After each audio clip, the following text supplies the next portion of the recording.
बिहार में आज आपके समक्ष एक ऐसे विषय पर बात करने जा रही हूँ जो बिहार के भविष्य के लिए अत्यंत आवश्यक है। वो विषय है कृषि बाजार और 2050 का बिहार। बिहार जिसकी पहचान हमेशा से ही कृषि प्रधान के रूप में रही है और अभी भी बिहार अपनी अर्थव्यवस्था के लिए काफी हद तक कृषि पर निर्भर है। लेकिन हमारा कृषि बाजार अभी भी कई सारी समस्याओं से जूझ रहा है, जैसे कि छोटे खेत, आधुनिक तकनीकों की कमी, बिचौलियों का बोलबाला, उचित भंडारण एवं परिवहन सुविधाओं का अभाव। इन्हीं चुनौतियों के कारण हमारे किसानों को उनकी मेहनत का सही दाम नहीं मिल पाता। लेकिन हमें भविष्य की ओर देखना होगा। 2050 का बिहार कैसा होगा? क्या हमारे किसान तब भी इन सारी समस्याओं से जूझ रहे होंगे? तो मेरा मानना है कि नहीं।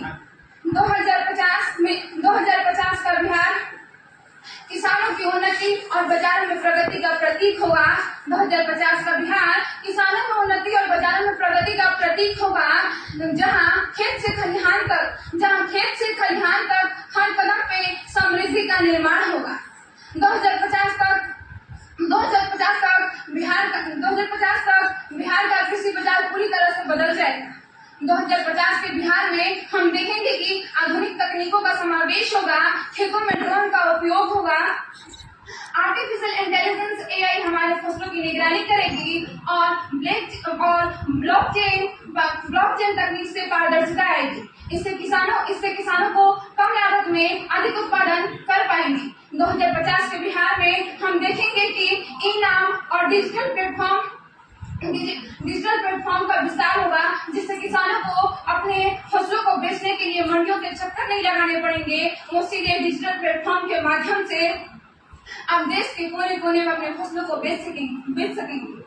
इससे बिचौलियों की भूमिकाएं भी कम होगी और किसानों को उनका मेहनत का बेहतर मूल्य मिल पाएगा।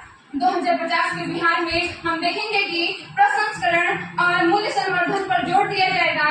केवल कच्चे उपज बेचने के बजाय बिहार में खाद्य प्रसंस्करण इकाइयों का जाल बिछेगा। किसान अपने फसलों को संसाधित कर बेचेंगे, जिससे उन्हें अधिक मुनाफा मिलेगा और नया रोजगार पाने का अवसर प्राप्त होगा। 2050 के बिहार में